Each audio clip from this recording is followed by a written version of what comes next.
Juris Simanis, Dr. Simanis. I'm a sports medicine physician here at CMH. Take care of athletes. I'm the head team physician over at SBU and see musculoskeletal injuries here in the clinic. The variety, I love seeing the different kinds that we deal with upper lower extremity injuries. I like seeing a little bit of everything. Love the variation in ages that see younger people who are athletes, and then I also like to see older people, master athletes. Number one, I'm board certified in musculoskeletal ultrasound, which makes that's a unique thing. There aren't that many still in Missouri who do that. And that makes it, helps with injections and diagnosis. I do diagnostic imaging as well with that. In addition, we do something called 10X, or it's a treatment for chronic tendonitis. It's been sort of a minimal invasive surgery for chronic tendonitis. And then we also have this procedure that we use a company called Cool to do. Helps with chronic knee pain that has not responded well to other treatments, and it gives us an option to do something other than a knee replacement, and particularly important for people who are unable to do surgery or people who've had a surgery and are not really a candidate to get another done. We can still do that procedure in those patients as well.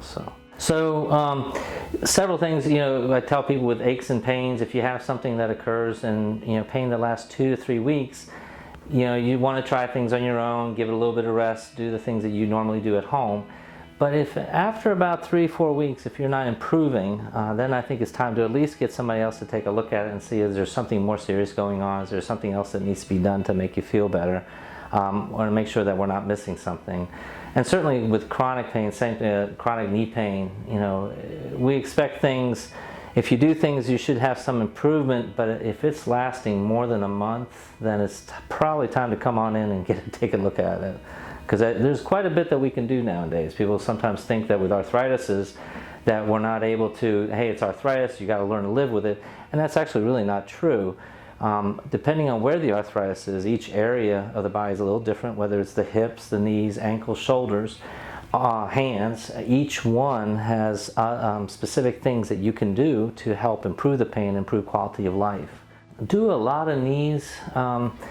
Because of the ultrasound I do, I think the strength that I have is extremities. We can use that ultrasound to look at, again, ankles, knees, fingers.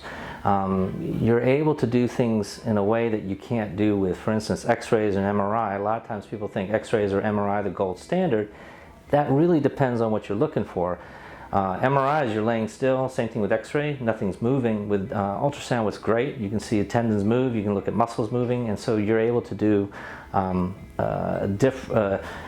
get a better diagnosis because you're able to do this dynamic imaging. Also with athletes, I was an athlete myself, competed in college, and then I competed some afterwards on the semi-professionally, I guess.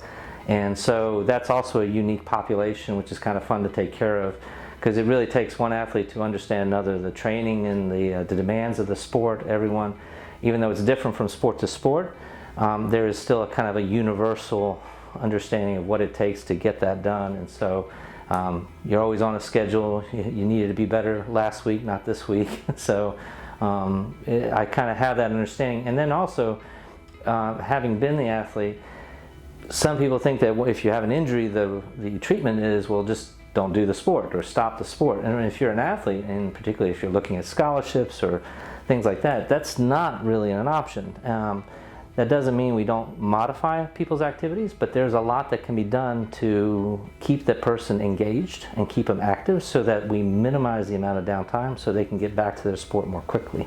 Most important thing is the hardest thing. It's keeping active. We got to keep our weight down, keeping active, keep moving. Thing in motion, they say, stays in motion, and that commercial is probably correct.